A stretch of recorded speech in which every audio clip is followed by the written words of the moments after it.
Akala nyo ba, sapat na ang itapon ako sa basurahan, matapos nakawin ang lupang pamana ng aking ama?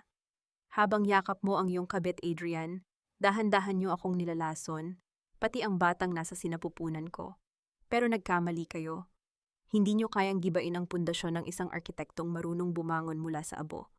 Handa na ba kayong makita ang pagguho ng inyong palasyo? Sino ang tunay na mawawalan sa huli? Konting tiis na lang, Nicole. Pag nakuha na natin ang pirma niya sa deed of donation ng hacienda, wala na tayong kailangan sa babaeng yan. Mommy is already making sure she stays submissive. Alam mo naman ang gatas na tinitimpla ni Mommy para sa kanya gabi-gabi, di ba? Ang boses na iyon ay kay Adrian. Ang boses na nagsumpa ng katapatan sa harap ng altar 10 taon na ang nakalilipas ay tila isang matalim na balisong na humihiwa sa katahimikan ng pasilyo. Sinundan ito ng isang malanding tawa mula kay Nicole, ang babaeng itinuring ni Elena na matalik na kaibigan. I know, babe, poor Elena. Akala niya talaga concerned sa kanya si Doña Consuelo. She doesn't even know na dahan-dahan na siyang pinapatay ng sariling biyenan niya. Sa labas ng pinto, nanigas ang buong katawan ni Elena. Hawak niya ang isang tray kung saan nakapatong ang isang mangkok ng mainit na sopas. Masama ang pakiramdam ni Adrian kaninang umaga, kaya kahit pagod mula sa opisina, ay nagmadali siyang magluto para alagaan ang asawa. May kalakip pa itong isang maliit na card, isang pagbati para sa kanilang ika-10 anibersaryo bukas. Ngunit ang init ng sabaw na humahaplos sa kanyang mga daliri ay biglang naging kasing lamig ng yelo. Hindi naramdaman ni Elena ang pagbagsak ng tray. Ang tanging naramdaman niya ay ang unti-unting pagguho ng kanyang mundo, piraso por piraso. Ang kanyang lalamunan ay tila sinasakal ng isang invisible na kamay, tuyot at mahapdi. Ang bawat tibok ng kanyang puso ay naging isang mabigat na martilyo na bumubugbog sa kanyang dibdib. Ang silid na dati ay puno ng mga pangarap at plano niya bilang arkitekto ay naging isang madilim na selda ng pagtataksil. Elena, Hija, bakit ka nakatayo dyan sa dilim? Ang malamig at autoritanyong boses ni Doña Consuelo ay nanggaling sa kanyang likuran. Hawak ng matanda ang isang baso ng gatas, ang maputing likido na tila nagniningning sa ilalim ng ilaw ng pasilyo. Sa paningin ni Elena, ang gatas na iyon ay hindi na simbolo ng nutrisyon para sa kanyang ipinagbubuntis, kundi isang baso ng purong kamatayan. You look so pale, Elena. Kanina pa kita hinahanap. Halika rito, ubusin mo itong gatas mo. Kailangan niyo ito ni Nathan. Pagpapatuloy ng matanda habang may bakas ng pekeng pag-aalala sa kanyang mga mata. Inilapit niya ang baso sa mukha ni Elena. Ang amoy nito ay tila naging malangsang lason sa pang-amoy ng bunsong arkitekto. Tumingin si Elena sa mga mata ng kanyang biyenan. Doon niya nakita ang isang kailaliman ng kasamaan na nakatago sa likod ng mga mamahaling hiyas at sutlang damit. Tumingin siya sa saradong pinto ng kanilang silid, kung saan ang kanyang asawa ay kasalukuyang nakikipagtalik sa ibang babae habang pinaplano ang kanyang kamatayan. Walang salitang lumabas sa bibig ni Elena. Ang kanyang katawan ay nanginginig, hindi dahil sa takot, kundi dahil sa isang uri ng sakit na hindi kayang ilarawan ng anumang blueprint. Ang bawat sakripisyo niya para sa pamilyang ito, ang pag-abandona niya sa sariling karera para suportahan ang kumpanya ng mga De Vega, at ang pag-aalaga niya sa hacienda ng kanyang ama na nais nilang nakawin, lahat ng iyon ay naging abo sa kanyang harapan. Dahan-dahang itinaas ni Elena ang kanyang kamay at tinanggap ang baso. Ang malamig na salamin ay tila dumidikit sa kanyang balat. Alam niya, ito na ang huling gabi na magiging biktima siya. Sa loob ng kanyang gumuguhong puso, isang bagong pundasyon ang nagsisimulang mabuo. Isang pundasyon na gawa sa galit, puot, at isang matinding pangako ng pagbabalik. Hanggang kailan mo kayang itayo ang isang bahay na ang bawat haligi ay gawa sa kasinungalingan, at ang bawat pader ay dinilig ng dugo ng pagtataksil? Inumin mo na, Elena. Sayang naman ang sustansya nito para sa apo ko. Ang boses ni Doña Consuelo ay tila isang malambot na seda, ngunit sa pandinig ni Elena, ito ay kasing talim ng isang rason. Ang baso ng gatas na nasa harap niya ay tila isang malalim at maputing hukay na handang lumamon sa kanyang pagkatao. Alam niya ang katotohanang nakahalo sa puting likidong iyon, isang dahan-dahang kamatayan na binalot sa pagpapanggap na kalinga. Opo, Mommy, salamat po. Pilit nang ngumiti si Elena, bagamat ang kanyang mga labi ay nanginginig sa takot at puot. Tumingala siya at itinapat ang baso sa kanyang bibig, ngunit sa bawat paglagok na kanyang ginagawa, hinayaan niyang dumaloy ang gatas sa gilid ng kanyang lalamunan nang hindi ito nilulunok. Ang lasa nito ay tila bakal at abo sa kanyang dila. Pagkatapos nagkunwari siyang humihingal at humawak sa kanyang noo. Medyo nahihilo po ako, Mommy. Siguro po ay kailangan ko lang ng sariwang hangin sa labas. Ganyan talaga ang buntis, Hija. Sige na, lumabas ka muna sa hardin. Pero huwag kang magtatagal. Baka hamugan ka, sagot ng matanda, habang ang mga mata nito ay nakamasid sa basong wala ng laman. Isang ngiting mapanuri ang gumuhit sa mga labi ni Doña Consuelo bago ito tumalikod at naglakad palayo. Ang tunog ng kanyang mga mamahaling tsinelas ay tila isang mabagal na marcha ng tagumpay sa pasilyo. Mabilis na tinahak ni Elena ang daan patungo sa madilim na bahagi ng malawak na hardin ng pamilya de Vega. Sa ilalim ng isang matandang puno ng nara, doon niya isinuka ang lahat ng gatas na itinago niya sa kanyang bibig. Ang bawat patak na tumatama sa tuyong lupa ay tila isang luhang hindi niya maibuhos sa harap ng kanyang mga kaaway. Doon sa gitna ng kadiliman, naramdaman niya ang isang presensya sa kanyang likuran. Huwag kang matakot, Elena. Alam ko ang ginagawa nila. Isang paos at mababang boses ang bumasag sa katahimikan. Si Lolo Ben, ang matandang hardinero na noon pa ay nagsisilbi na sa kanyang ama bago pa ito pumanaw. Ang kanyang mga kamay na puno ng kalyo ay may hawak na isang lumang lampara. Ang liwanag nito ay nagbibigay ng mahahabang anino sa paligid. Lolo Ben, narinig niyo po ba? Tanong ni Elena. Ang kanyang boses ay isang basag na bulong. Hindi ko lang narinig, Elena. Nakita ko ang lahat. Ang pamilyang De Vega ay parang anay. Unti-unti nilang kinakain ang pundasyon ng buhay mo. Bago mo pa mamalayan na gumuho na ang bubong mo, wika ng matanda habang lumalapit sa kanya. Ang lupang kinalalagyan mo ngayon, ang hasyenda ng tatay mo, hindi ito ibinigay sa kanila.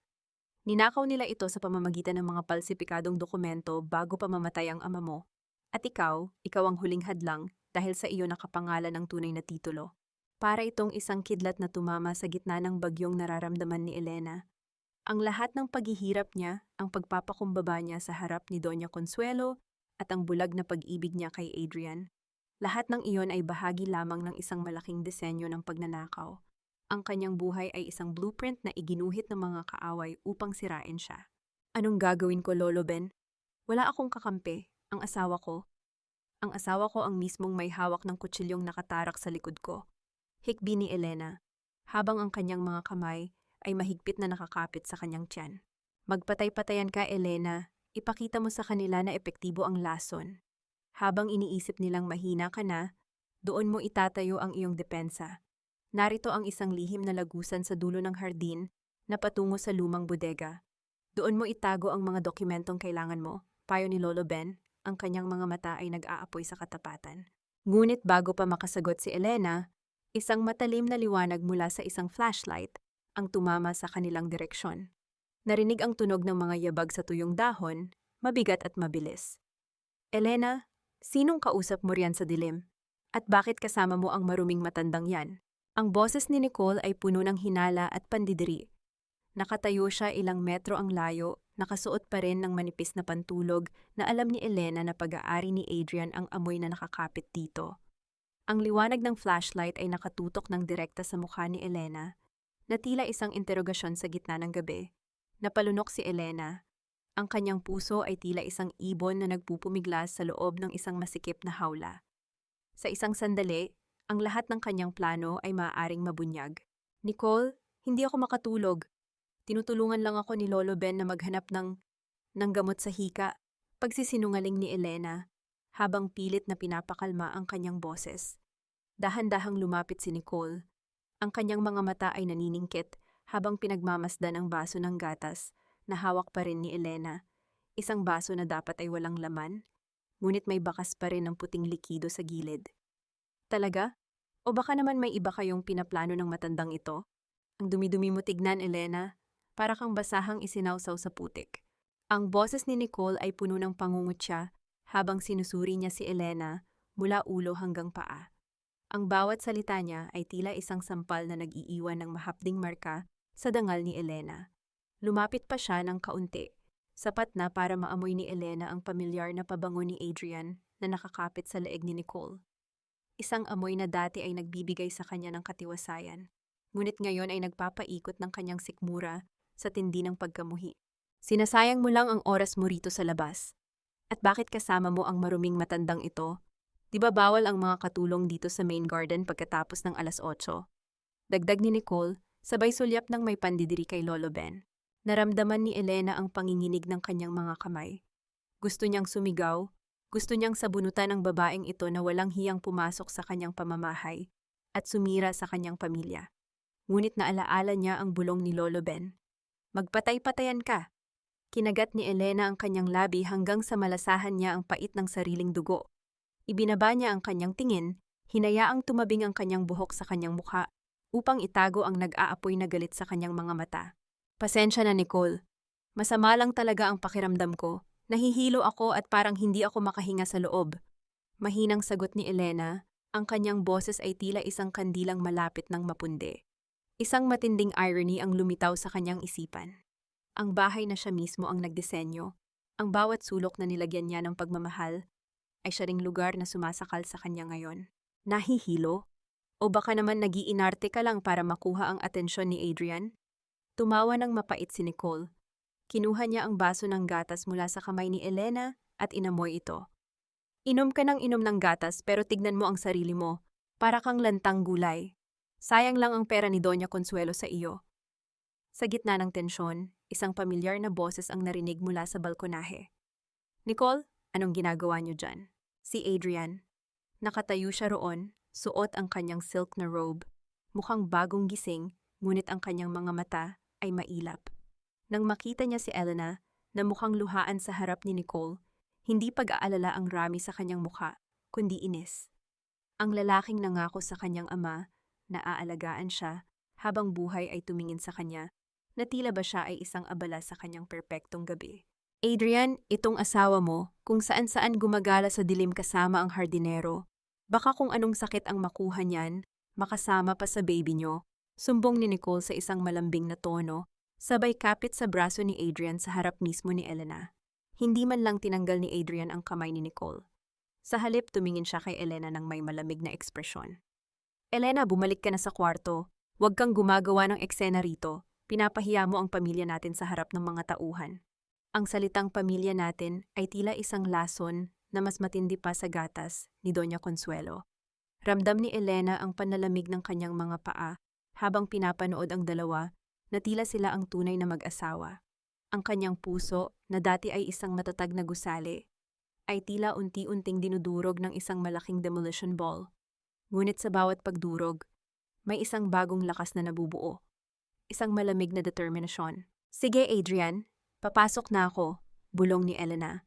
Tumalikod siya, ngunit bago siya tuluyang humakbang, narinig niya ang mahinang usapan ng dalawa na hindi nila akalaing maririnig niya dahil sa layo. Bukas na ang pirmahan, di ba? Tanong ni Nicole sa isang mapanuring bulong. Oo, pagkatapos niyang ubusin ang gatas bukas ng umaga, dadalhin natin siya sa abogado. Sa kondisyon niya ngayon, kahit ano ay pipirmahan niya para lang makapagpahinga, sagot ni Adrian, na may halong kawalang bahala. Huminto ang mundo ni Elena. Bukas. Ang kanyang hatol ay itinakda na para bukas. Ang lahat ng kanyang pagtitiis ay may hangganan na, at ang hangganan na iyon ay ang mismong sandali na mawawala sa kanya ang lahat, ang kanyang lupa, ang kanyang dangal, at marahil ang kanyang buhay. Huwag kang mag-alala, Elena. Matatapos din ang lahat ng paghihirap mo bukas. Isang pirma mo lang at makakapagpahinga ka na ng habambuhay. Ang boses ni Adrian ay tila isang malambot na huni ng hanging amihan habang hinahaplos niya ang buhok ni Elena sa loob ng kanilang madilim na silid. Ngunit sa pandinig ni Elena, ang bawat haplos ng asawa ay tila isang malamig na uod na gumagapang sa kanyang balat. Ang lalaking ito, na dati ay itinuturing niyang katuwang sa pagbuo ng kanyang mga pangarap, ay siya palang arkitekto ng kanyang sariling libingan. Nakaupo si Elena sa gilid ng kanilang kama. Ang mga mata ay nakatitig sa isang maliit na sapatos ng sanggol na nakapatong sa side table. Iyon ang unang gamit na binili niya para kay Nathan. Isang simbolo ng pag-asa na ngayon ay tila isang piping saksi sa kanyang pagkaulila sa gitna ng sariling tahanan. Isang matinding pait ang namuo sa kanyang lalamunan. Ang pait ng katotohanang ang kanyang tahanan ay isa palang maselang bitag. Talaga, Adrian? Magiging maayos na ba ang lahat pagkatapos nito? Mahinang tanong ni Elena, ang kanyang boses ay isang basag na alingawngaw ng kanyang nadurog na dangal. Pilit niyang pinigil ang panginginig ng kanyang mga balikat habang nararamdaman ang pagyakap ni Adrian mula sa likuran. Of course, babe. You know how much I care for you and the baby. Masyado ka lang kasing stressed sa hacienda affairs. Once we transfer the management to my name, you can just focus on being a mom. Isn't that what you want? A peaceful life? Ang boses ni Adrian ay puno ng gaslighting. Isang matamis na lason na dahan-dahang pilit na isinisiksik sa kanyang isipan. Hindi kumibo si Elena. Sa loob-loob niya, gusto niyang sumigaw. Gusto niyang itanong kung gaano kakapal ang mukha nito para banggitin ang salitang peaceful life habang pinaplano ang kanyang pagkawala. Ngunit muli niyang naalala ang mukha ni Lolo Ben at ang babala nito. Kailangan niyang maging matibay. Kailangan niyang maging kasing tatag ng pundasyon ng isang gusali na kahit anong bagyo ay hindi kayang gibain. Nang marinig ni Elena ang mahimbing na paghinga ni Adrian bilang tanda ng pagtulog nito, dahan-dahan siyang bumangon. Ang bawat hakbang niya sa makinis na sahig ay tila isang paglalakad sa ibabaw ng mga bubog. Pumunta siya sa kabilang panig ng silid, kung saan matatagpuan ang maliit na vault na siya mismo ang nagdisenyo. Doon, sa ilalim ng mga lumang blueprint, ay may isang lihim na compartment na tanging siya lang ang nakakaalam. Gamit ang nanginginig na mga daliri, binuksan niya ito. Inaasahan niyang makikita ang titulo ng lupa, ngunit sa halip, isang itim na folder ang bumulaga sa kanya. Sa loob nito ay may mga dokumentong hindi lamang tungkol sa hacienda. May mga medical records sa pangalan niya. Mga dokumentong nagsasabing siya ay dumaranas ng severe clinical depression with psychotic features. Nanghina ang mga tuhod ni Elena at napaupo siya sa sahig. Walang tunog na lumabas sa kanyang bibig, ngunit ang kanyang mga mata ay nag-uumapaw sa luha. Hindi lang nila gustong kunin ang lupa. Gusto nilang palabasin na baliw siya upang legal na maagaw ang kustodya ni Nathan pagkapanganak niya. Ang bawat gatas na ibinibigay ni Doña Consuelo ay hindi para patayin siya agad, kundi para unti-unti siyang magmukhang nawawala sa sarili sa paningin ng batas. Isang malakas na kaluskos ang narinig ni Elena mula sa pintuan ng silid. Ang anino ng isang tao ay dahan-dahang humaba sa sahig, papalapit sa kinaroroonan niya. Hindi ka pa pala natutulog, Elena? At ano ang ginagawa mo sa mga papeles na yan? Ang boses ni Doña Consuelo ay bumasag sa katahimikan ng gabi, kasing lamig ng isang bakal na tumatama sa bato. Nakatayo ang matanda sa may pintuan. Ang kanyang mga mata ay naniningkit habang nakatitig sa folder na hawak ni Elena. Ibigay mo sa akin ang folder na yan, Elena. Hindi mo naiintindihan ang mga nakasulat dyan dahil sa gulo ng iyong isip. Ang boses ni Doña Consuelo ay parang isang malamig na haplos ng bakal sa gitna ng gabi. Dahan-dahan siyang pumasok sa loob ng silid. Ang tunog ng bawat hakbang niya sa makinis na sahig ay tila isang mabagal na pagbilang ng mga natitirang sandali ng kalayaan ni Elena. Ang kanyang mga mata, na dati ay puno ng mapagkunwaring kalinga, ngayon ay nanlilisik sa ilalim ng malamlam na ilaw ng night lamp. Naramdaman ni Elena ang panlalamig ng kanyang mga daliri. Gusto niyang itago ang folder. Gusto niyang isigaw sa buong mundo ang kawalang hiyaan ng pamilyang ito, ngunit ang kanyang lalamunan ay tila barado ng tuyong buhangin. Ang bawat tibok ng kanyang puso ay naging isang marahas na paghampas sa kanyang dibdib, na tila isang bilanggo na nagpipilit makawala sa isang seldang gawa sa kasinungalingan. Mommy, bakit may ganito? Bakit sinasabi rito na nawawala ako sa sarili? Hindi totoo ito, pilit na bulong ni Elena. Ang kanyang boses ay nanginginig. Bawat pantig ay puno ng pait at pag-asa na baka sakaling nagkakamali lang siya. Ngunit sa bawat hakbang na ginagawa ng matanda, lalong nagiging malinaw ang katotohanan. Hindi siya pamilya sa bahay na ito. Siya ay isang biktima na dahan-dahang kinakatay sa loob ng sarili niyang disenyo. Lumapit si Doña Consuelo at marahas na hinablot ang folder mula sa kamay ni Elena. Ang tunog ng pagkuskus ng papel ay tila isang matalim na kuko na kumakalos sa pandinig ni Elena. Ito ay para sa protection mo, Hija.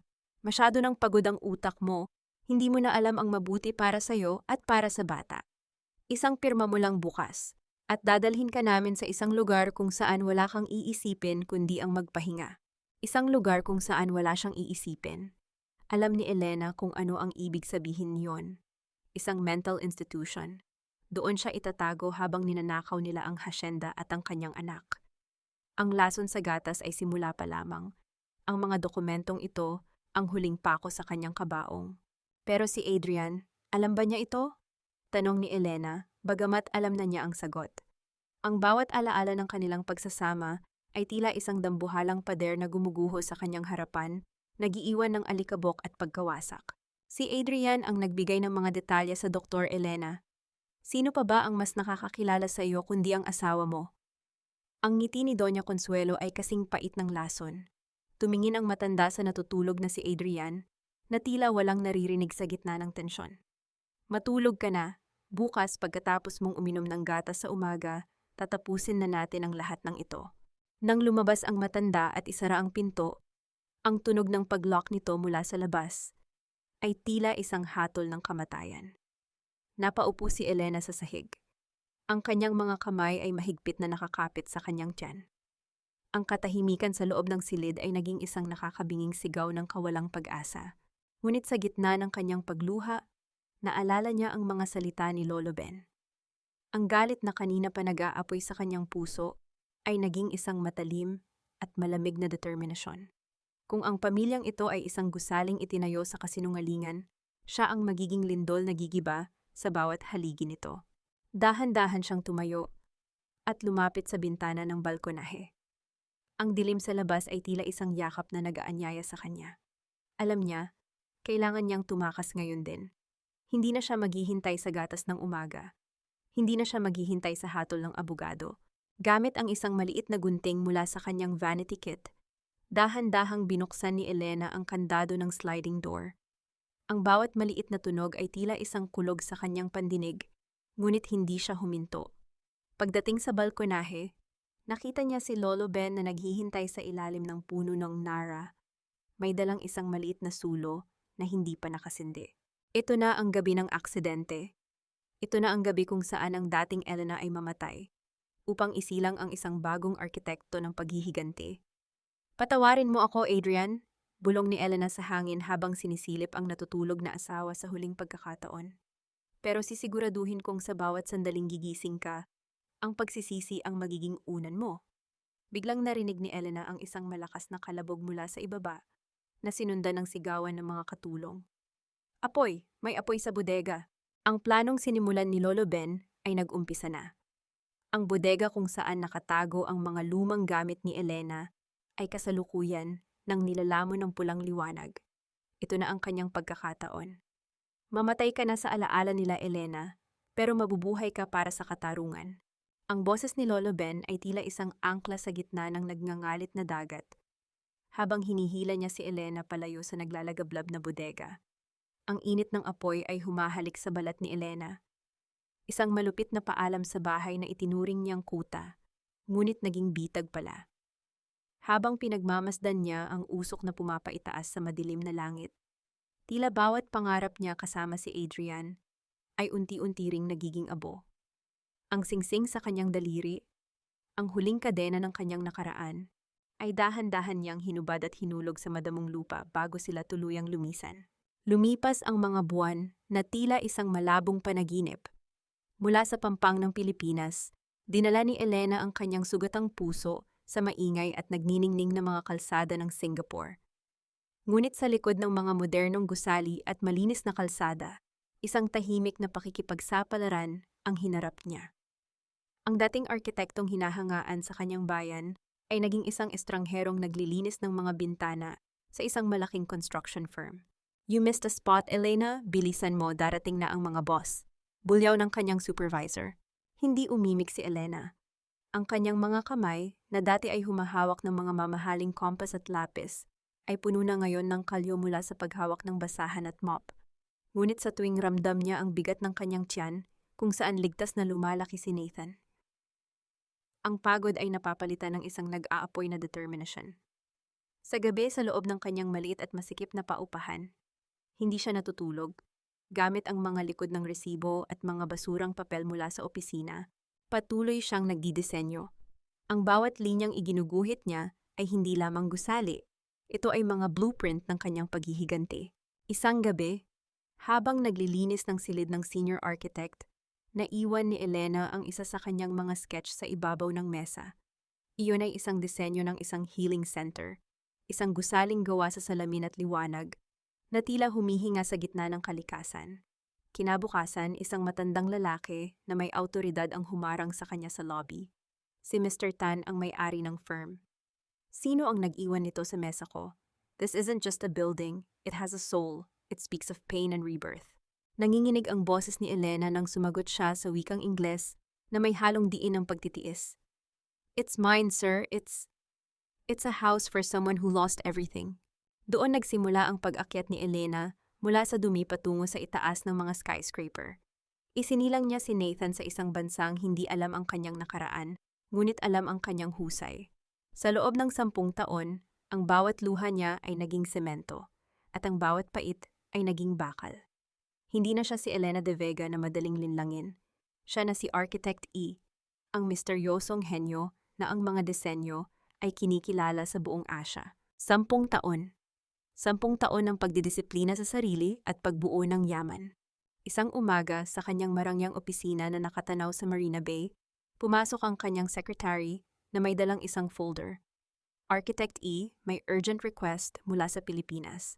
Ang De Vega Group ay nasa bingit ng bankruptcy. Gusto nilang ibenta ang kanilang pinakamalaking asset, ang Hacienda San Jose, para mailigtas ang kumpanya. Pero may isang kondisyon ng bangko. Kailangan nilang kumuha ng top-tier architect para i-redevelop ang lugar bago ito aprubahan para sa auction. Isang malamig na ngiti ang gumuhit sa mga labi ni Elena. Ang hacienda ng kanyang ama, ang lupang dinilig ng dugo ng kanyang mga pangarap. Architect, are you okay? Tanong ng secretary nang mapansin ang paghigpit ng hawak ni Elena sa kanyang mamahaling fountain pen. I'm more than okay, sagot ni Elena. Ang boses niya ay kasing talim ng isang bagong hasang kutsilyo. Prepare the private jet. It's time to go home and check the foundations of a falling palace. Habang nakatitig sa bintana, nakita ni Elena ang kanyang sariling refleksyon. Isang babaeng puno ng kapangyarihan at ganda, ngunit may mga matang tila isang tahimik na bulkan. Sa kabilang silid, narinig niya ang boses ng kanyang 10 taong gulang na anak. Mommy, are we going to see the place where you grew up? Yes, Nathan, bulong ni Elena. We are going to take back what belongs to us. At sisiguraduhin kong walang matitirang bato sa ibabaw ng isa pa sa buhay ng mga taong nagtangka tayong ilibing. Ngunit sa gitna ng kanyang plano, isang lihim na tawag ang natanggap niya mula sa isang hindi kilalang numero sa Pilipinas. Ang boses sa kabilang linya ay nanghihina, ngunit pamilyar. Elena, huwag kang babalik. Hindi pa sila tapos. Alam nilang buhay ka.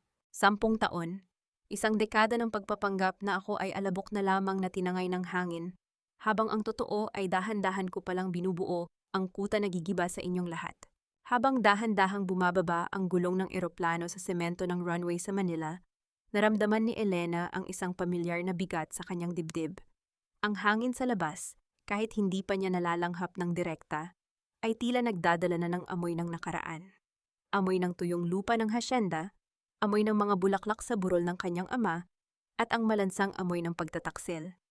Sa tabi niya, mahimbing na natutulog si Nathan, ang kanyang anak na siyang tanging buhay na alaala ng isang pag-ibig na naging lason. Tiningnan ni Elena ang kanyang refleksyon sa bintana. Ang babaeng nakatingin sa kanya ay hindi na ang mahiyaing arkitekto na yumuyuko sa bawat utos ni Doña Consuelo. Ang suot niyang puting suit ay tila isang baluti, at ang kanyang mga mata ay kasing lamig ng marmol. Ma'am, handa na po ang sasakyan sa VIP exit. Ang board members ng De Vega Group ay naghihintay na sa hotel para sa unang presentation. Bulong ng kanyang assistant na si Sofia. Let them wait, Sofia. Mas masarap lasapin ang kaba kapag pinaghihintay, sagot ni Elena. Ang kanyang boses ay walang bakas ng emosyon. Gusto kong dumaan muna tayo sa isang lugar. Ang sasakyan ay huminto sa tapat ng isang abandonadong bodega sa labas ng lungsod, ang lugar kung saan namatay ang dating Elena. Ang mga pader nito ay maitim pa rin mula sa sunog 10 taon na ang nakalilipas, at ang mga damo sa paligid ay matataas na at tila nagluluksa. Dahan-dahang bumaba si Elena, ang kanyang mamahaling sapatos ay tumatama sa mga tuyong sanga, lumilikha ng tunog ng pagkabali na tila ang mga buto ng kanyang mga kaaway.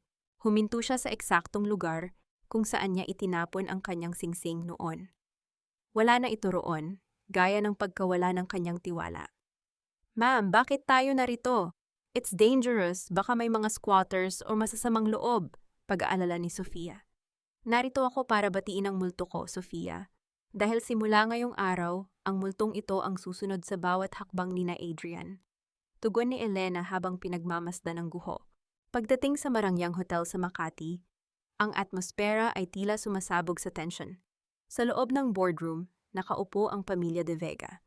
Si Adrian, na dati ay matikas at puno ng yabang, ay tila tumanda ng 20 anyos. Ang kanyang buhok ay may mga bakas na ng puti. At ang kanyang mga balikat ay nakakubkob, tila pasan ang bigat ng isang kumpanyang malulunod na sa utang. Sa tabi niya ay si Nicole, na kahit balot ng alahas, ay hindi maitago ang pagkairita at takot sa kanyang mukha. At sa gitna nila, si Doña Consuelo. Nakaupo pa rin siya na tila reyna, ngunit ang kanyang mga kamay na nakapatong sa mesa ay bahagyang nanginginig. Nang bumukas ang pinto, tila tumigil ang pag-inog ng mundo. Pumasok si Elena, ang tunog ng bawat hakbang niya sa carpet ay tila isang tibok ng pusong nagbabanta. Nakasuot siya ng malaking sunglasses at ang kanyang aura ay nagpapatahimik sa buong silid. Good afternoon everyone, I am Architect E, maikli niyang pakilala. Hindi siya umupo, nanatili siyang nakatayo, tila isang hukom na handang magbasa ng hatol. Architect, thank you for coming. We are desperate. We are honored to have your expertise. Nauutal na wika ni Adrian. Tumingala siya para tignan ng arkitekto. At sa isang saglit, ang kanyang hininga ay tila naputol. Your voice. It sounds so familiar. Isang mapait na ngiti ang sumilay sa mga labi ni Elena sa likod ng kanyang shades. Familiarity is a dangerous thing, Mr. De Vega. Minsan ang inaakala mong pamilyar ay ang mismong bagay na sisira sa iyo.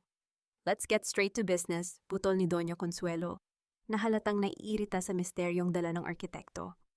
Kailangan namin ang pirma mo para sa redevelopment ng Hacienda San Jose. Ang bangko ay hindi maglalabas ng pondo kung walang master plan mula sa iyo. Dahan-dahang tinanggal ni Elena ang kanyang salamin. Tumingin siya ng diretso sa mga mata ni Adrian, pagkatapos ay kay Doña Consuelo. Ang katahimikan ay naging kasing bigat ng isang pader na malapit ng gumuho. Ang Hacienda San Jose ay hindi lamang lupa, Doña Consuelo. Ito ay may kasaysayan. At bago ko simulan ang disenyo, kailangan kong malaman. Nasaan ang huling nagmamay-ari nito? Balita ko, namatay siya sa isang trahedya. Tanong ni Elena. Ang bawat salita ay tila isang karayom na itinutusok sa budhi ng mga kaharap. Namutla si Nicole at napakapit sa braso ni Adrian. Si Adrian naman ay napaiwas ng tingin. Ang kanyang mga kamao ay nakakuyom sa ilalim ng mesa.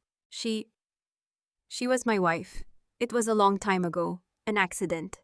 Bulong ni Adrian, ang kanyang boses ay puno ng hindi maipaliwanag na pait. An accident? O isang disenyo ng tadhana? Tanong muli ni Elena. Inilabas niya ang isang folder at inilapag sa mesa ng may lakas na lumikha ng tunog ng pagbagsak. I will take the project, but under one condition, I will stay at the Hacienda Mansion while the planning is ongoing. Gusto kong maramdaman ang bawat sulok ng lupang iyon. Pero hindi na maayos ang mansion doon.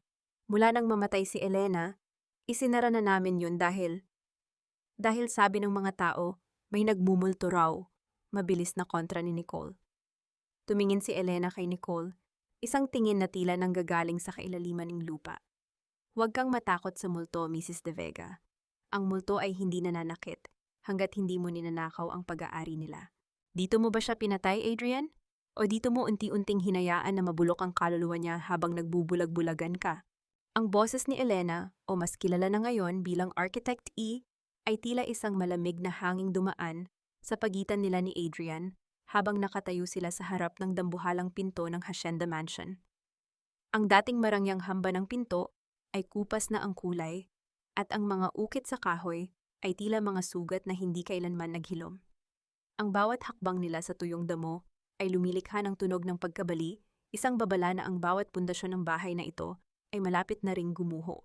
Napatigil si Adrian, ang kanyang kamay na may hawak na susi, ay bahagyang nanginginig. Tumingin siya sa arkitekto. Sinusubukang sipatin ang mga mata nito sa likod ng madilim na salamin. Masyado kayong direkta, architect. Elena loved this house. Hindi ko siya pinatay. Ang tadhana ang kumuha sa kanya. Ang tadhana ba? O ang mga taong gumawa ng paraan para maging miserable ang bawat hininga niya? Mabilis na ganti ni Elena. Hindi niya hinintay na sumagot ang lalaki. Dahan-dahan niyang itinulak ang pinto. Ang pag-inggit ng mga bisagra ay tila isang mahabang daing ng isang kaluluwang matagal na ikinulong sa dilim. Pagpasok sa loob, ang amoy ng alikabok at amag ang sumalubong sa kanila. Ang mga mamahaling muebles ay balot ng mapuputing tela, tila mga bangkay na nakahanay sa gitna ng sala. Tumingin si Elena sa itaas ng hagdan. Kung saan dati ay nakasabit ang larawan ng kanyang ama, wala na ito roon. Ang tanging naiwan ay isang madilim na marka sa pader, isang bakas ng isang nakaraang pilit na binura ng mga De Vega. Naramdaman ni Elena ang isang pamilyar na paninikip sa kanyang dibdib. Ang bawat sulok ng bahay na ito ay may bulong ng sakit. Dito siya dinala ni Adrian bilang asawa, puno ng pag-asa, at dito rin siya dahan-dahang nilason ng gatas at ng mga salitang mapanira. Ang kanyang mga daliri ay dahan-dahang dumaan sa ibabaw ng isang lamesa. Naramdaman ang kapal ng alikabok, isang patunay ng 10 taon ng pagpapabaya. I will stay in the master's bedroom, deklara ni Elena, ang kanyang boses ay umaalingaw-ngaw sa bakanteng espasyo. What? Pero, dyan kami natutulog ni Nicole noon. I mean, iyan ang kwarto namin ni Elena. Pagtutol ni Adrian, ang kanyang mukha ay namumutla. Exactly. I need to feel the energy of the house for my design, Mr. De Vega. At dun nagsimula ang lahat, hindi ba? Tumingin si Elena ng matalim kay Adrian. Huwag kang mag-alala, hindi ako takot sa multo ng nakaraan mo. Dapat ay ikaw ang matakot dahil ang multong iyon ay mukhang hindi na matahimik.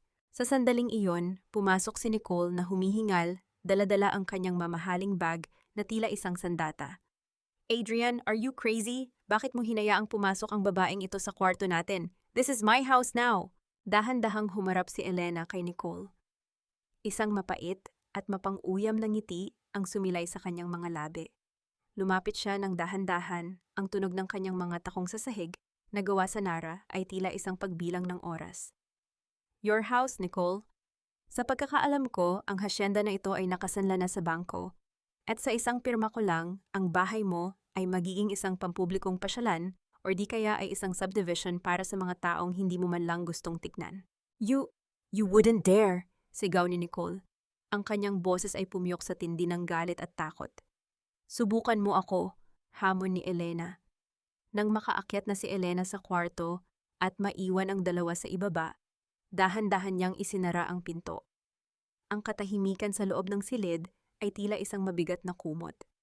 Nilapitan niya ang bintana at doon, sa ilalim ng pasamano, nakita niya ang isang maliit na marka. Isang ukit ng letrang E na ginawa niya noong bata pa siya gamit ang isang lumang pako. Dito siya nagsimula.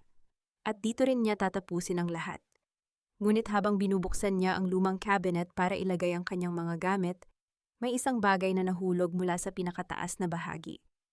Isang maliit na botelya ng gamot. Nang pulutin niya ito at basahin ang etiketa, ang kanyang buong mundo ay tila muling nayanig. Hindi ito ang gamot na ibinibigay sa kanya noon. Ito ay isang bagong botelya, may petsang noong nakaraang buwan lang at nakapangalan kay Adrian. Gamot para sa puso? O gamot para sa konsensya? Ang bulong na ito ni Elena ay tila isang sumpa na lumutang sa hangin ng silid. Hawak niya ang maliit na botelya, ang kanyang mga daliri ay nararamdaman ang bawat ukit sa etiketa. Isang matinding irony ang dumaloy sa kanyang sistema. Ang lalaking tumulong sa paglason sa kanyang isipan noon ay siya palang unti-unting pinapatay ng sarili niyang puso ngayon. Isang malamig na ngiti ang sumilay sa mga labi ni Elena. Hindi dahil sa tuwa, kundi dahil sa pagkilala sa tinatawag na bataspas ng tadhana.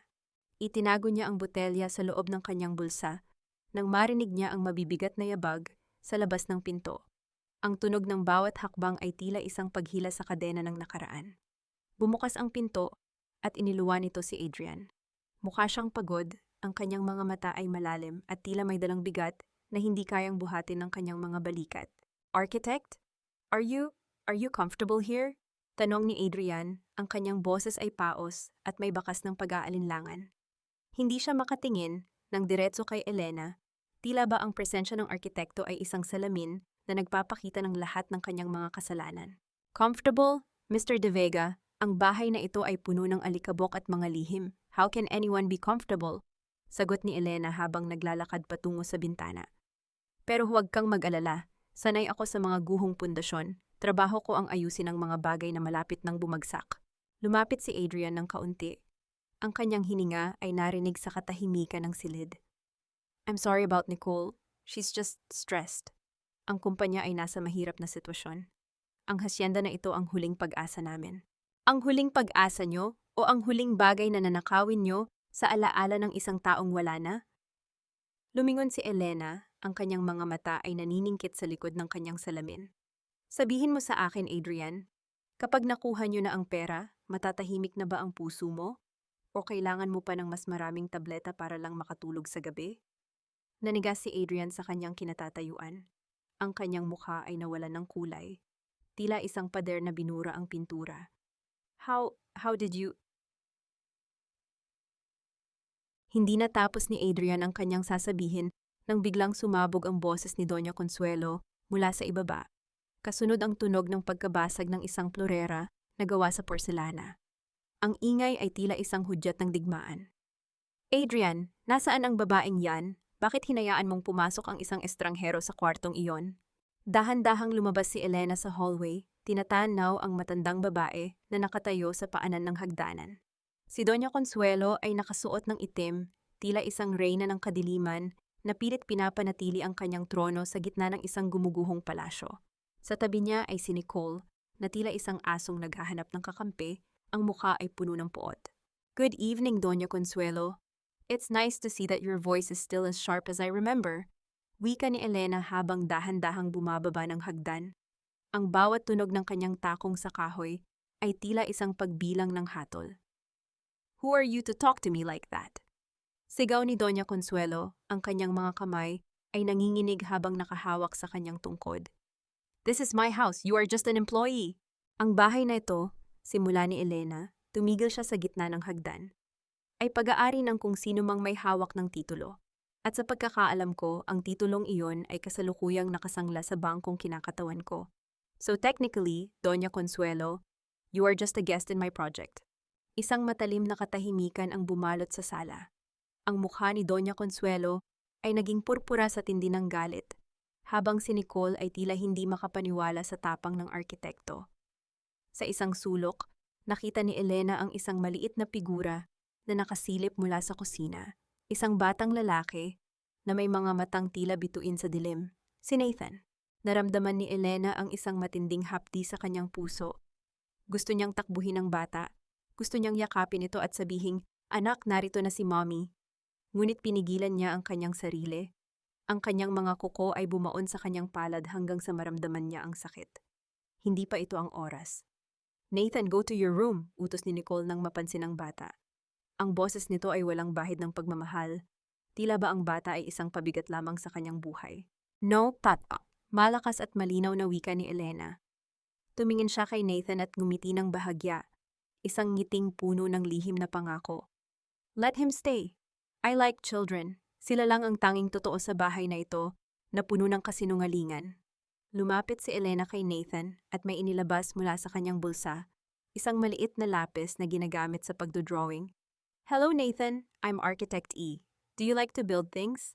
Tumingala ang bata. Ang kanyang mga mata ay puno ng kuryosidad. "Gusto ko po, pero sabi ni Lola, ang paggawa ng bahay ay para lang sa mga taong may pera. Wala na po kaming pera, di ba?" Ang tanong ng bata ay tila isang punyal na bumaon sa dibdib ni Adrian at Doña Consuelo. Isang matinding kahihiyan ang bumalot sa kanila. "Utang na loob, Nathan, tumahimik ka," sigaw ni Doña Consuelo. Tumingin si Elena ng diretso sa matanda. Ang katotohanan ay hindi kailanman nananatiling tahimik, Doña Consuelo. At ang batang ito, siya ang magiging saksi sa pagbagsak ng bawat pader na itinayo niyo.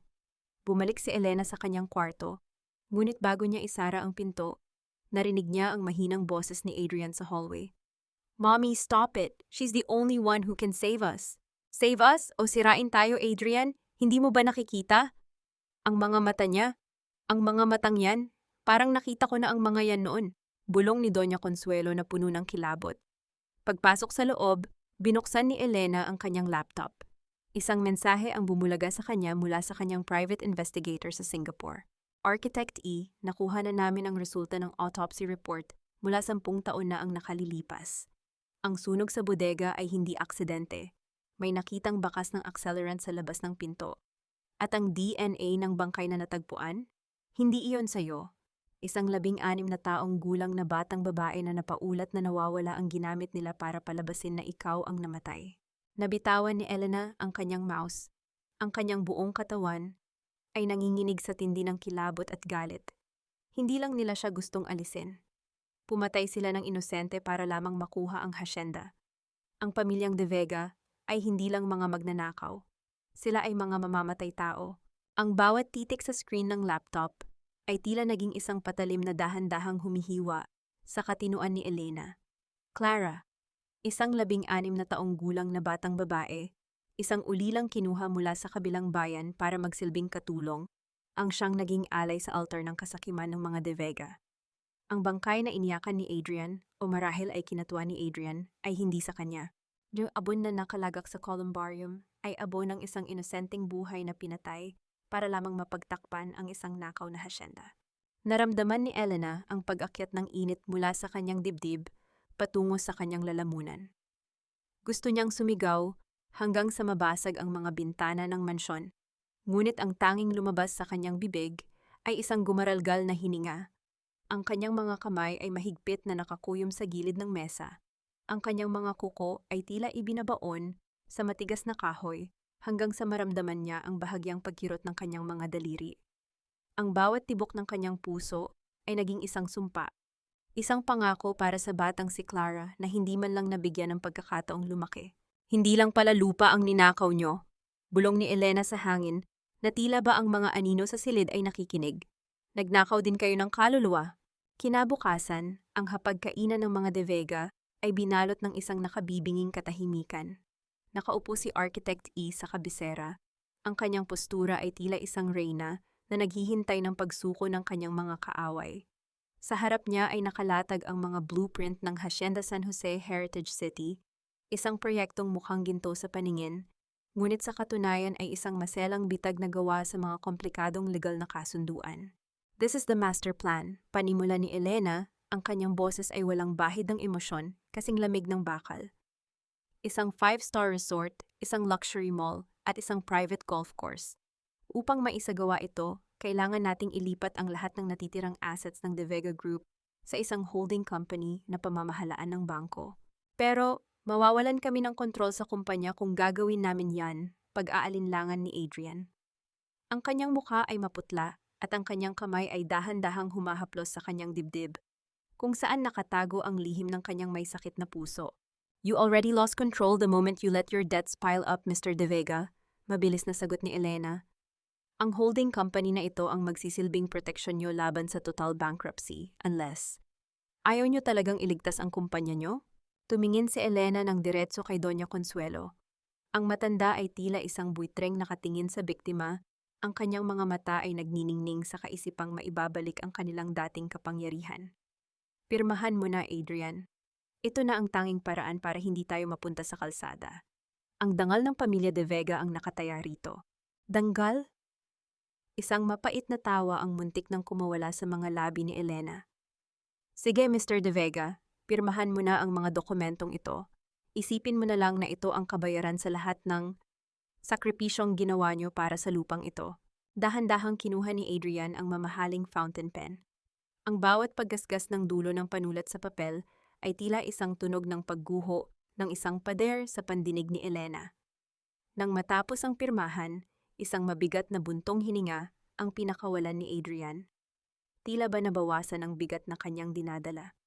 Hindi niya alam, ang pirma niyang iyon ang siyang magiging huling pako sa kabaong ng kanilang yaman.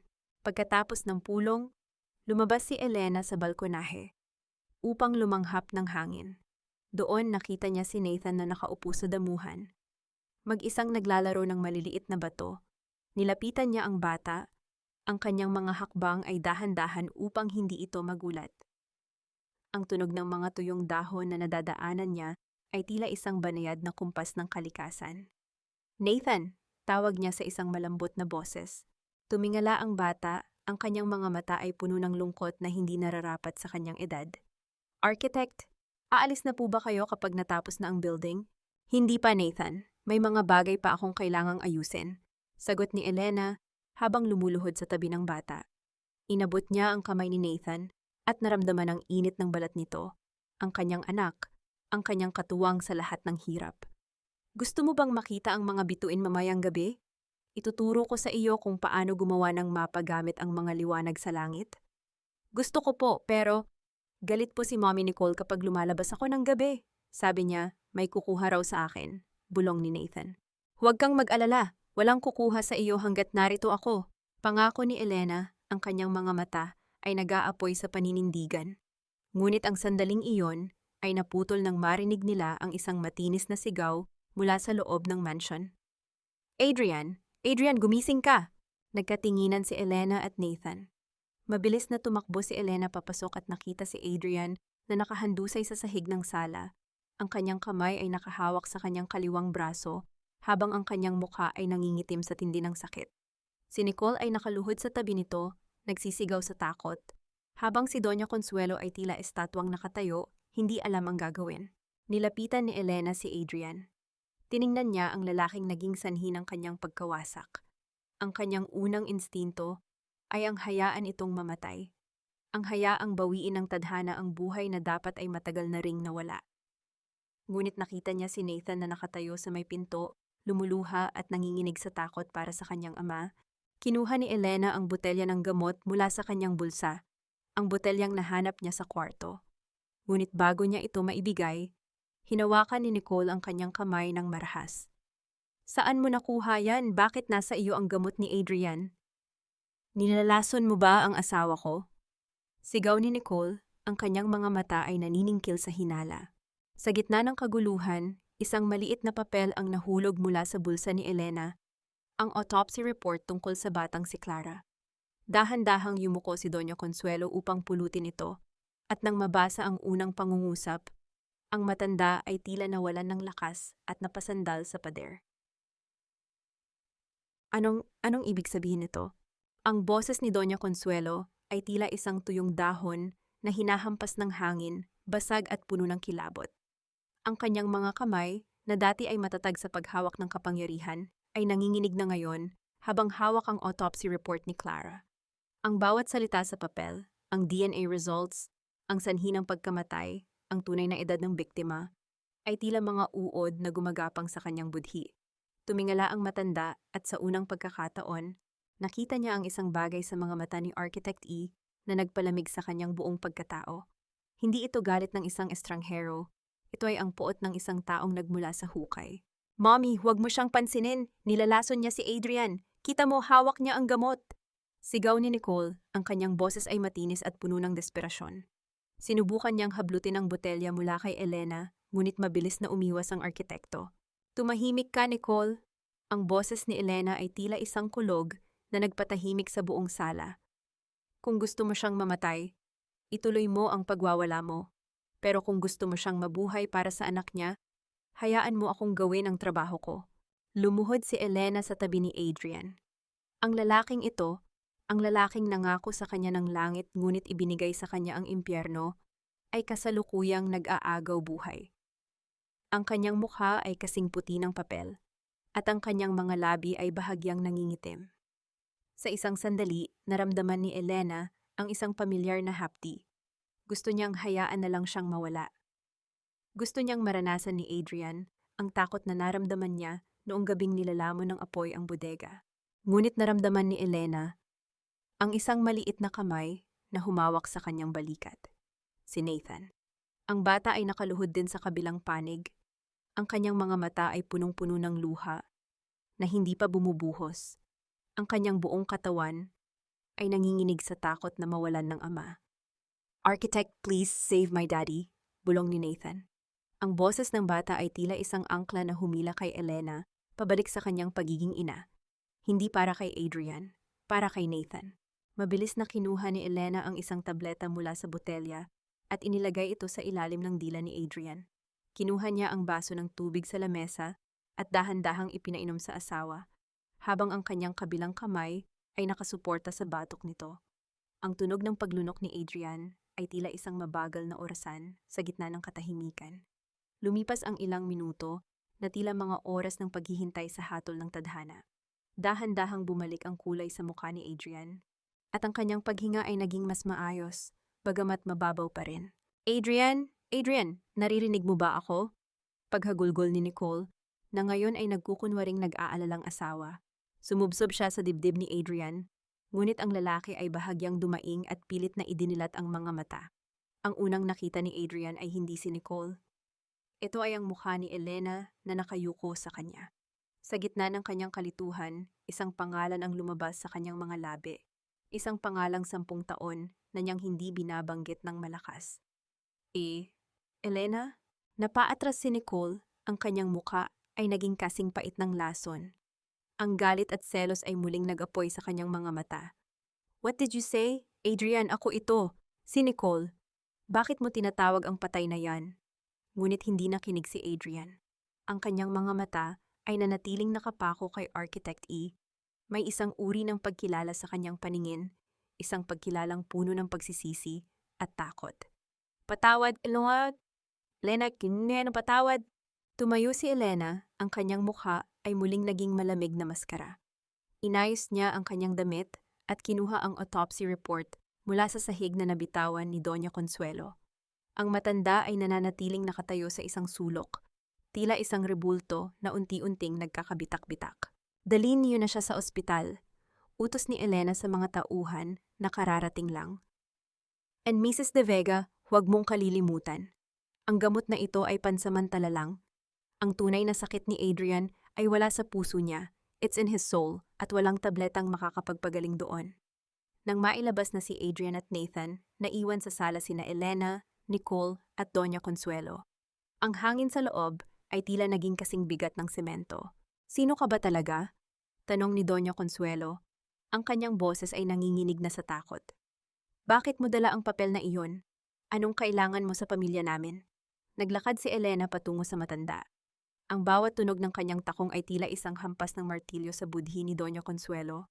Huminto siya ilang pulgada lamang ang layo, sapat na para maramdaman ng matanda ang lamig ng kanyang aura. Ang kailangan ko? Bulong ni Elena, ang kanyang boses ay kasing talim ng isang rason. Kailangan ko ng katarungan para sa isang 16 na taong gulang na batang nagngangalang Clara. Kailangan ko ng katarungan para sa isang babaeng pinagkaitan ng karapatang maging ina sa loob ng 10 taon. At kailangan ko ng katarungan para sa Hacienda San Jose na kinuha niyo sa pamamagitan ng dugo. You are Elena, sigaw ni Nicole, ang kanyang mga mata ay halos lumabas sa kanilang mga orbit. Hindi ka namatay. Ikaw ang nagplano ng lahat ng ito. Ikaw ang sumisira sa kumpanya namin. Isang mapait na tawa ang kumawala sa mga labi ni Elena. Ako ang sumisira. Nicole, kayo ang sumira sa sarili niyo noong gabing sinilaban niyo ang bodega. Kayo ang sumira sa sarili niyo noong binalak niyong lasunin ng isang buntis. Ako? Ako lang ang arkitektong magpapakita sa inyo kung gaano karupok ang pundasyon ng inyong mga kasinungalingan. Wala kang mapapatunayan. Bulyaw ni Doña Consuelo, pilit na ibinabalik ang kanyang dating tapang. 10 taon na ang nakalipas, sunog na ang lahat ng ebidensya. Ang ebidensya ay hindi lamang nasa papel, Doña Consuelo, mabilis na ganti ni Elena. Nasa ilalim ng lupa ang tunay na ebidensya. At bukas na bukas din, ang mga awtoridad ay maghuhukay sa likod ng bodega. Alam ko kung nasaan ang mga labi ni Clara. At alam ko rin kung sino ang nag-utos kay Lolo Ben na manahimik, isang utos na hindi niya sinunod bago siya pumanaw. Namutla ang 2 babae. Ang bawat salita ni Elena ay tila isang tali na dahan-dahang humihigpit sa kanilang mga leeg. Huwag niyong subukang tumakas. Dagdag ni Elena habang naglalakad patungo sa hagdan. Ang bawat labasan ng hacienda na ito ay binabantayan na ng aking mga security. Kasama niyo ako sa bahay na ito ngayong gabi at sisiguraduhin kong sa bawat segundong lilipas, mararamdaman niyo ang takot na naramdaman ko 10 taon na ang nakalilipas. Pagpasok ni Elena sa kanyang silid, ang kanyang buong katawan ay biglang nanghina. Napasandal siya sa pinto at dahan-dahang napaupo sa sahig. Ang kanyang mga luha na matagal niyang pinigil ay dahan-dahang dumaloy sa kanyang mga pisngi. Hindi ito luha ng panghihina, kundi luha ng isang ina na sa wakas ay nakita ang kanyang anak, at isang biktima na malapit ng makamit ang hustisya. Ngunit sa gitna ng kanyang pag-iisa, narinig niya ang isang mahinang kumatok sa kanyang pinto. Hindi ito ang mabigat na yabag ni Nicole o ang kalantog ng tungkod ni Doña Consuelo. Ito ay isang maliit at nag-aalangang katok. "Architect, nandyan po ba kayo?" sabi ni Lolo Ben noon. "Kapag daw po malungkot ako, tignan ko lang ang mga bituin. Gusto niyo po bang sumabay sa akin?" Ang boses ni Nathan ay tila isang anghel na bumaba sa lupa para haplusin ang sugatang puso ni Elena. Dahan-dahang pinunasan ni Elena ang kanyang mga luha at binuksan ang pinto. Doon nakita niya ang kanyang anak. Hawak ang isang maliit na teleskopyo na gawa sa karton. "Nathan?" Bulong ni Elena, ang kanyang boses ay puno ng pagsinta. "Bakit po kayo umiiyak, Architect? Dahil po ba kay Daddy?" tanong ng bata. Lumuhod si Elena at hinawakan ang mga kamay ni Nathan. "Hindi, Nathan. Umiiyak ako dahil sa wakas. Nakita ko na ang pinakamagandang bituin sa buhay ko." Sa ibaba, sa madilim na sala, si Nicole at Doña Consuelo ay nagbubulungan sa takot. Isang plano ang nabubuo sa isip ni Nicole. Isang huling desperadong hakbang para hindi sila mabulok sa kulungan. Isang hakbang na gagamit sa kaisa-isang kahinaan ni Elena. "Huwag kang lalapit sa kanya, Nathan. Ang babaeng yan ang dahilan kung bakit nag-aagaw buhay ang daddy mo. Isa siyang mangkukulam na gustong agawin ang lahat sa atin." Ang boses ni Nicole ay tila isang matalim na pako na bumaon sa tahimik na umaga ng hasyenda. Nakatayo siya sa gitna ng sala, mahigpit ang hawak sa balikat ni Nathan, habang ang bata ay tila isang ibon na nais makawala. Ang mga mata ni Nicole ay nanlilisik sa galit, ang kanyang mukha ay punong-puno ng desperation, na pilit niyang itinatago sa likod ng makapal na makeup. Sa kabilang panig, nakatayo si Elena sa may pintuan ng kusina. Hawak niya ang isang maliit na plato ng champorado, ang paboritong pagkain ni Nathan na dahan-dahan niyang inihanda mula pa madaling araw. Ang usok mula sa mainit na tsokolate ay tila isang banayad na yakap na nagmumula sa kanyang pagiging ina, isang sakripisyong ginawa niya nang may kasamang panalangin. Ngunit sa isang iglap, ang init na iyon ay naging kasing lamig ng yelo nang makita niya ang takot sa mga mata ng kanyang anak. Naramdaman ni Elena ang isang marahas na pagbaliktad ng kanyang sikmura. Ang kanyang mga daliri ay nagsimulang manginig, at ang bawat tibok ng kanyang puso ay naging isang matinding kirot na tila humahati sa kanyang dibdib. Gusto niyang sumigaw, gusto niyang bawiin ang kanyang anak mula sa maruming mga kamay ni Nicole, ngunit ang kanyang lalamunan ay tila punong-puno ng mga bubog. Ang bawat salita ni Nicole ay isang kasinungalingang dumudurog sa pundasyong pilit na itinatayo ni Elena sa loob ng 10 taon. "Nathan, hindi totoo yan!" Ang boses ni Elena ay isang basag na bulong, isang pakiusap, na tila tinatangay ng hangin. "Nathan, anak, tumingin ka sa akin." "Huwag mo siyang tawaging anak, wala kang karapatan!" Sigaw ni Nicole, sabay tulak kay Nathan patungo sa hagdanan. "Umakyat ka na sa kwarto mo, ngayon din!" Nang makaakyat ang bata na lumuluha, naging kasing pait ng laso ng tingin ni Nicole kay Elena. "Akala mo ba nanalo ka na, Elena? Akala mo ba dahil hawak mo ang titulo at ang ebidensya ay susuko na kami? Hinding-hindi mo makukuha si Nathan. Mas pipiliin kong makita siyang miserable kaysa mapunta sa'yo." Dahan-dahang inilapag ni Elena ang plato sa lamesa. Ang tunog ng porselana sa ibabaw ng kahoy ay tila isang hudyat ng pagtatapos ng kanyang pasensya. Inayos niya ang kanyang tayo, ang kanyang likod ay tuwid na parang isang haligi ng gusaling hindi kayang gibain ng anumang lindol. "Nicole, ang pag-ibig ng isang ina ay hindi nasusukat sa kung gaano mo kahigpit kayang hawakan ang isang bata." Simula ni Elena, ang kanyang boses ay malamig at puno ng awtoridad.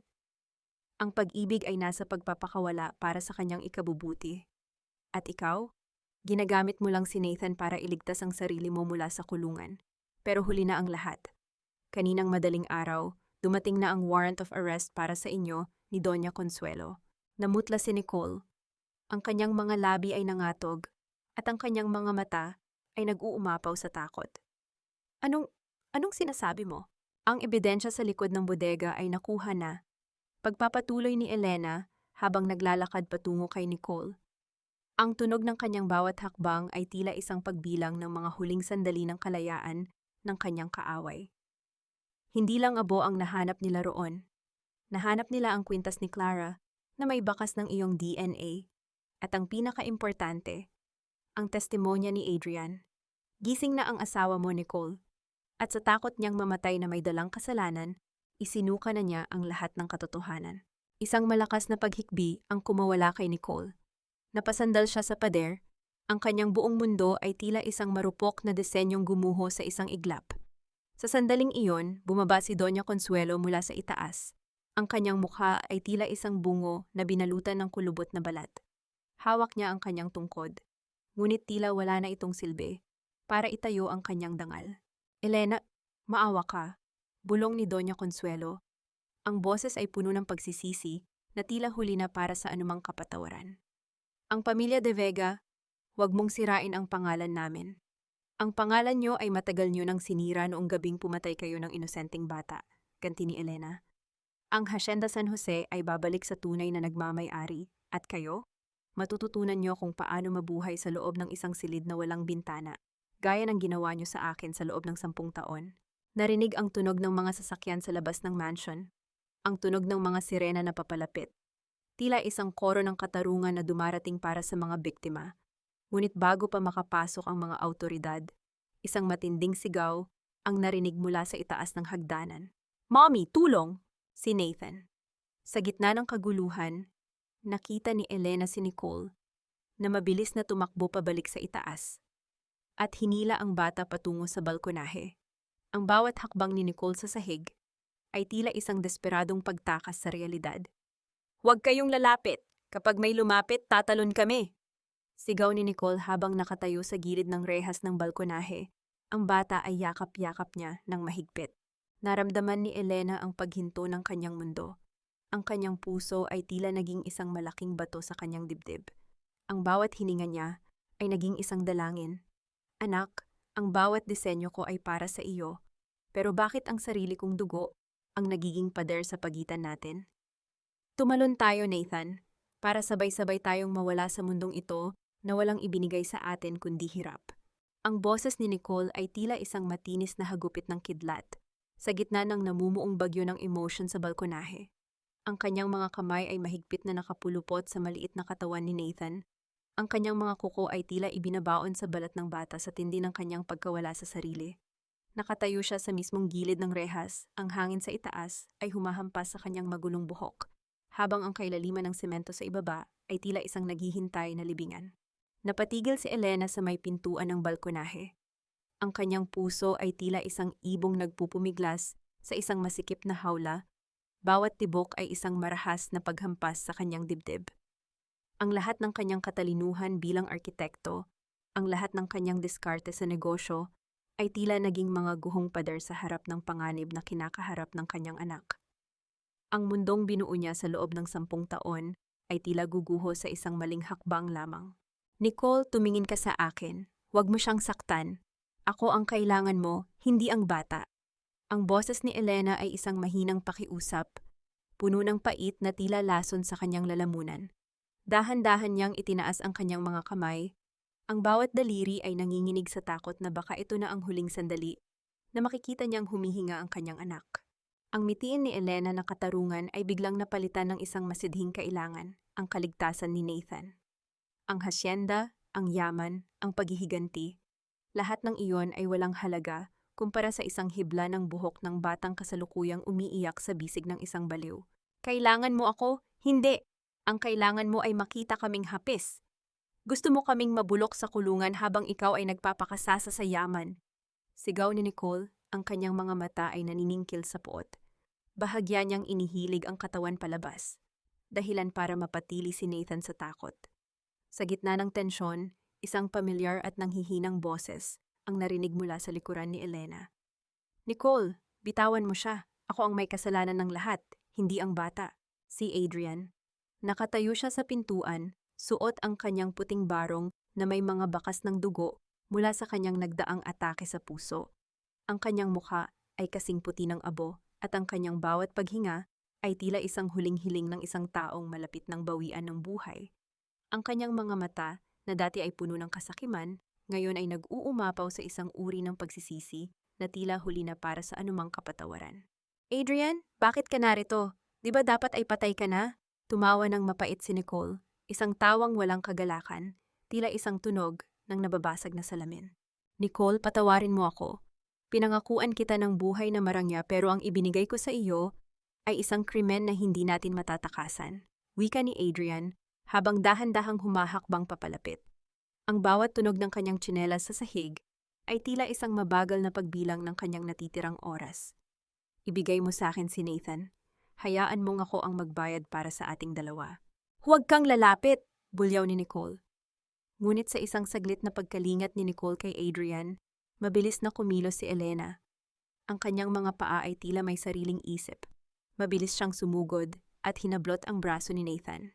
Narinig ang tunog ng pagkabali ng rehas na gawa sa lumang bakal. Kasunod ang isang marahas na paghila. Bumagsak si Elena sa sahig ng balkonahe, yakap-yakap ng mahigpit si Nathan sa kanyang dibdib. Ang init ng katawan ng bata at ang mabilis na tibok ng puso nito ay tila isang himala sa gitna ng kaguluhan. Ngunit sa kabilang panig, isang malakas na sigaw ang bumasag sa katahimikan, na sinundan ng tunog ng isang mabigat na bagay na tumama sa malalagong halaman sa ibaba. Hindi tumingin si Elena. Ibinuon niya ang kanyang mukha sa buhok ni Nathan, ang kanyang mga luha ay malayang dumadaloy habang binubulong ang mga salitang 10 taon niyang itinago. Narito na si Mommy Nathan, ligtas ka na. Hindi ka na muling masasaktan. Dahan-dahang tumayo si Adrian, ang kanyang kamay ay nakahawak sa kanyang dibdib. Tumingin siya sa kanyang mag-ina, ang kanyang mga labi ay bahagyang gumalaw, ngunit walang tunog na lumabas. Isang mapait na ngiti ang sumilay sa kanyang mukha, bago siya dahan-dahang napaluhod at bumagsak sa tabi ng rehas. Dumating ang mga pulis at mga medical team. Ang tunog ng kanilang mga yabag ay tila isang koro ng pagtatapos. Habang inilalabas si Doña Consuelo na nakaposas at umiiyak, at habang kinukuha ang katawan ni Nicole mula sa mga halaman, na natiling nakaupo si Elena sa sahig, mahigpit pa ring yakap si Nathan. Ang Hacienda San Jose ay tahimik na muli, ngunit ang katahimikang ito ay hindi na puno ng mga lihim. Ito ay isang katahimikang naghihintay ng paghilom. Ngunit habang isinasakay si Adrian sa ambulansya, hinawakan niya ang kamay ng isang pulis at may ibinulong na isang pangalan. Isang pangalan na magbubukas ng isang bagong pahina ng misteryo na hindi inakala ni Elena na mayroon pa. Ang tunay na titulo, wala sa akin. Kay Lolo Ben. Hindi sapat ang salitang patawad para punan ang 10 taon na ninakaw niyo sa amin ni Nathan Adrian. Ang bawat linyang iginuhit ko sa aking mga blueprint ay dinilig ng mga luha ng pangungulila. Ang boses ni Elena ay tila isang marahang ihip ng hangin sa loob ng malamig na pasilyo ng ospital, ngunit bawat salita ay may bigat ng isang dambuhalang pundasyon. Nakaupo siya sa isang matigas na upuang plastik, habang ang kanyang anak na si Nathan ay mahimbing na natutulog sa kanyang kandungan. Ang maliliit na kamay ng bata ay mahigpit pa ring nakakapit sa laylayan ng kanyang puting blazer, tila natatakot na sa isang kisap mata ay muling maglaho ang kanyang ina. Lumog amoy ng antiseptiko at ang mahinang ugong ng mga aircon sa paligid ay nagbibigay ng isang uri ng katahimikan na hindi nakapagpapakalma, kundi lalong nagpapakita ng lalim ng mga sugat na naiwan. Dahan-dahang hinaplos ni Elena ang noo ni Nathan. Ang bawat haplos ay isang panalangin, isang pangakong hinding-hindi, na muling dadapuan ng takot ang batang ito. Sa gitna ng katahimikan, narinig niya ang tunog ng pagbukas ng pinto ng intensive care unit. Ang dahan-dahang pagpihit ng door handle ay tila isang hudyat na ang tadhana ay muling maglalabas ng panibagong pahina. Lumabas ang isang doktor, ang kanyang mukha ay puno ng pagod.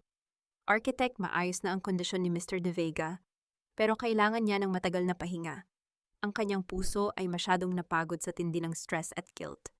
Gusto niya kayong kausapin. Pumasok si Elena sa loob ng silid, iniwan muna si Nathan sa pangangalaga ng kanyang matapat na assistant. Ang tunog ng mga makinang sumusukat sa tibok ng puso ni Adrian ay tila isang mabagal na pagbilang ng mga huling sandali ng kanilang nakaraan. Nakahiga ang lalaki, balot ng mga tubo, ang kanyang mukha ay tila isang luma at gusot na papel. Nang makita niya si Elena, isang butil ng luha ang dahan-dahang gumulong mula sa kanyang mga mata. Elena, ang titulo?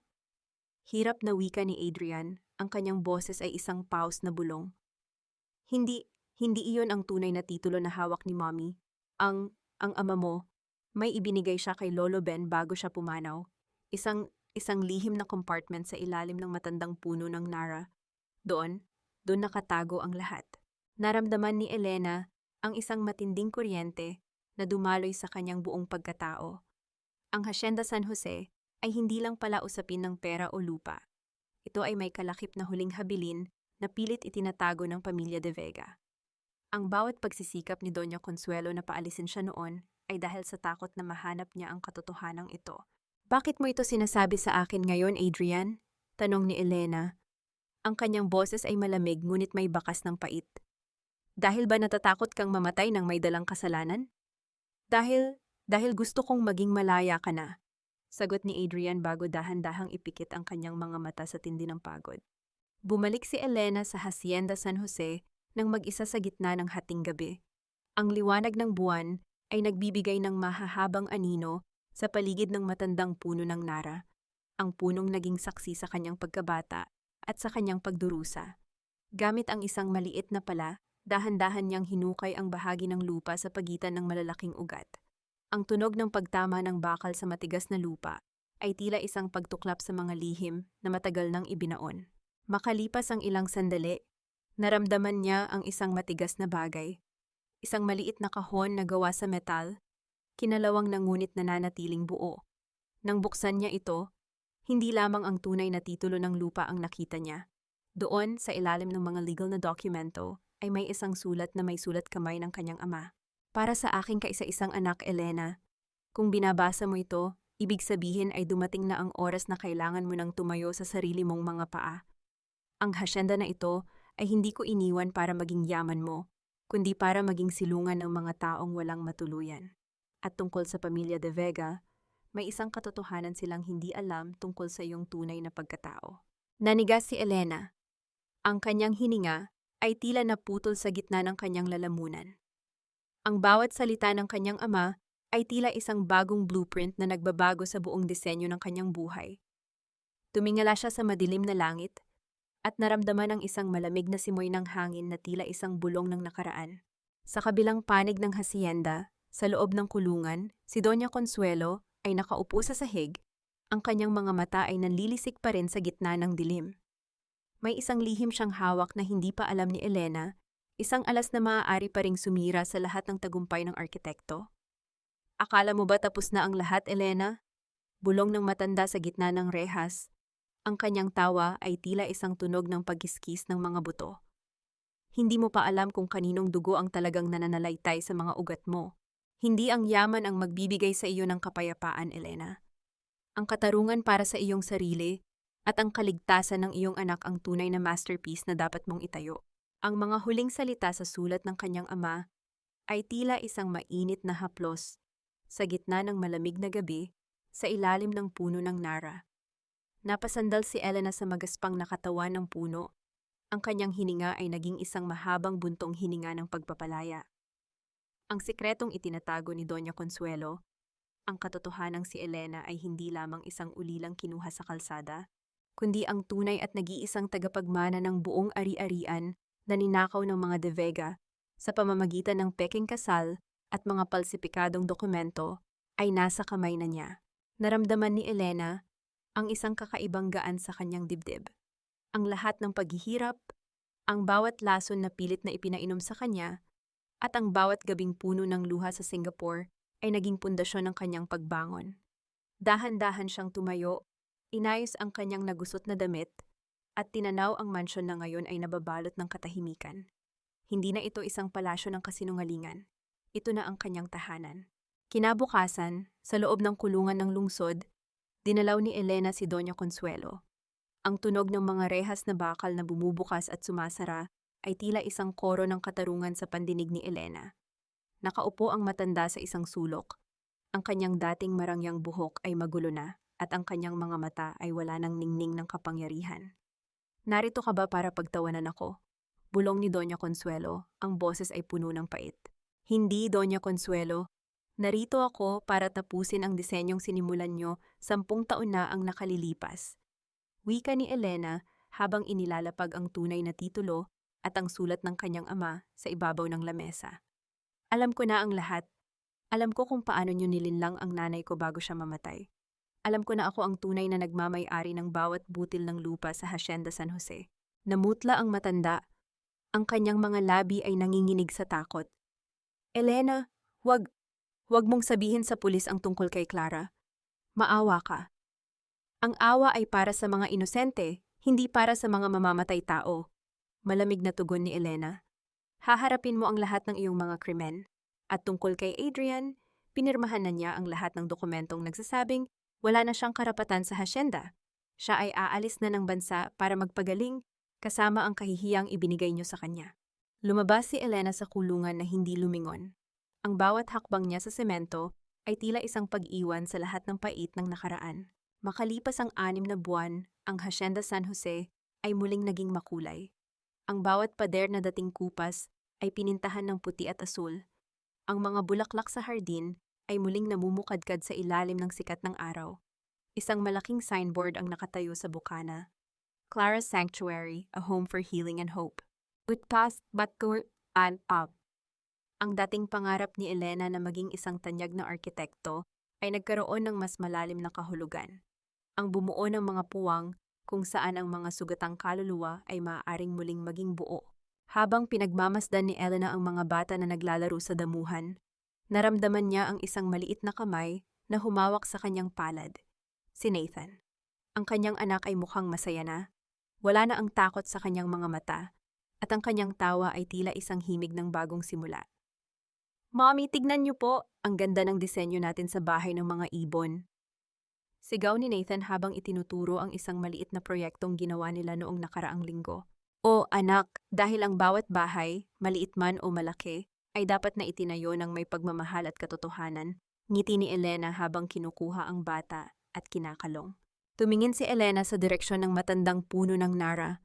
Doon sa ilalim ng mga ugat nito, ay nananatiling nakabaon ang mga alaala ng pait, ngunit ang mga dahon nito ay patuloy na sumasayaw sa hangin, tila nagbubulong ng isang pangako ng kapayapaan. Ang kanyang masterpiece ay hindi ang hasyenda, hindi ang kanyang yaman, kundi ang buhay na matapang niyang binawi mula sa mga anino. Sa wakas, ang arkitekto ay nakahanap na ng kanyang sariling tahanan. Lumipas ang 2 taon na tila isang marahang agos ng ilog sa Hacienda San Jose. Wala na ang amoy ng alikabok at amag sa bawat sulok ng mansyon. Pinalitan na ito ng bango ng mga sariwang bulaklak at ang masarap na amoy ng nilulutong kakanin mula sa kusina. Ang bawat pader na dating saksi sa mga lihim at pagtataksil ay nabalutan na ng mga kulay na sumisimbolo sa pag-asa at bagong simula. Nakatayo si Elena sa malawak na beranda, hawak ang isang tasa ng mainit na kape habang pinagmamasdan ang unti-unting paglubog ng araw. Ang kulay kahel at lilang langit ay tila isang dambuhalang painting na siya mismo ang nagdisenyo. Sa malayo, narinig niya ang tunog ng kampana mula sa kapilya ng Clara's Sanctuary. Ang tunog na iyon ay hindi na nagdudulot ng kaba sa kanyang dibdib, kundi isang malalim na kapayapaan na tila isang banayad na musika sa kanyang kaluluwa. Mommy, tignan niyo po ang ginawa kong drawing. Ito po ang bagong library para sa mga bata sa foundation, sigaw ni Nathan habang tumatakbo patungo sa kanya. Ang bata ay mas matangkad na ngayon, masigla, at may mga matang nagniningning sa talino at pangarap. Kinuha ni Elena ang papel at naramdaman ang isang matinding kurot ng saya sa kanyang puso. Ang kanyang anak ay hindi lamang nagmana ng kanyang mukha, kundi pati na rin ang kanyang hilig sa pagbuo at paglikha. Napakaganda, Nathan. Sigurado akong matutuwa ang mga bata kapag nakita nila ang disenyong ito. Ipagpatuloy mo lang ang pagguhit ng mga pangarap, anak. Sa loob ng 2 taon, natutunan ni Elena ang sining ng pagpapatawad. Hindi dahil karapat-dapat ang mga nanakit sa kanya, kundi dahil karapat-dapat ang kanyang sarili sa katahimikan. Si Doña Consuelo ay nananatili sa loob ng kulungan, unti-unting kinakain ng sarili niyang konsensya at ng kalumaan ng panahon. Si Adrian naman ay naninirahan na sa isang tahimik na probinsya sa norte, kung saan nagtatrabaho siya sa isang maliit na sakahan para suportahan ang sariling panggamot. Hindi na siya bahagi ng buhay ni Elena, ngunit pinapayagan niya itong sumulat kay Nathan paminsan-minsan, isang distansyang nagbibigay ng proteksyon at katarungan. Isang hapon, nakatanggap si Elena ng isang sulat mula kay Adrian. Walang hiling na pagbabalik, walang hingi ng pera. Ang nakasulat lang ay, "Salamat dahil hinayaan mo akong makita ang anak natin na lumalaking mabuting tao. Salamat dahil tinuruan mo akong ang tunay na pag-ibig ay hindi pag-aari, kundi pagsisisi at pagbabago." Dahan-dahang itinabi ni Elena ang sulat sa loob ng kanyang lumang sketchbook. Tumingin siya sa larawan ng kanyang ama na nakasabit na ngayon ng maayos sa gitna ng sala. Sa wakas, ang Hacienda San Jose ay hindi na isang lupang pinag-aagawan. Ito ay naging isang tahanan kung saan ang katarungan at pag-ibig ay magkasamang nananahan. Ang bawat sugat sa kanyang puso ay naging mga pilat na nagsisilbing paalala ng kanyang katatagan. Si Elena ay hindi na lamang isang biktima. Siya na ang arkitekto ng kanyang sariling kaligayahan. Habang niyayakap niya si Nathan sa ilalim ng naglalahong liwanag ng araw, alam niyang ang kanyang pinakamagandang masterpiece ay hindi gawa sa semento at bakal. Ito ay gawa sa katotohanan, pag-asa, at isang pusong natutong bumangon mula sa abo upang muling magmahal ng buo.